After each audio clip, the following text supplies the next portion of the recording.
সকাল সকাল ঘুম থেকে উঠে পড়ছি আমি। ওইটা এখন সারাদিনটা কীভাবে কাটে সেটাই ভাবতেছি।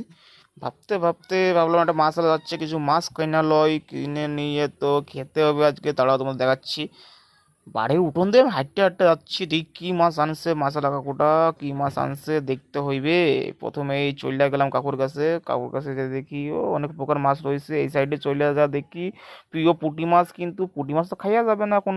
খাইলেই তো পাট পচা গন্ধ বেরোবে, কারণ আমাদের পলতায় পাট জাগ দিয়েছে, তার জন্য পাট পচা গন্ধের জন্য পুঁটি মাছ খেতে পারবো না। এবার আমি এইখান থেকে একটা মাছ লইয়া নেবো। তোমার হচ্ছে কিনা অনেক প্রকার মাছ রয়েছে, ব্রিকেট রয়েছে, সিলভার রয়েছে, তোমার রূপসাদা রয়েছে, বাটা মাছ রয়েছে, পোনা মাছ রয়েছে। ব্রিকেটটাই পছন্দ হচ্ছে এখন বর্তমানে, যে হাটবার রয়েছে বিকালবেলায় বাবা এমনি বড় মাছ কিনবে না, ওই জন্য একটা বিকেট লই আনলাম এখান থেকে। বিকেটটা ওজন কয়রাও কষ্ট যে 600 গ্রাম হয়েছে। 12 টাকা শোয়া হলে 600 গ্রাম 70 টাকা হয়ে যাচ্ছে। কত সকালবেলায় 70 টাকা খাইয়ে পারবো। দেখা তাও নিয়ে নিলাম কষ্ট করে 70 টাকা দিয়ে একটা বিকেট মাছ।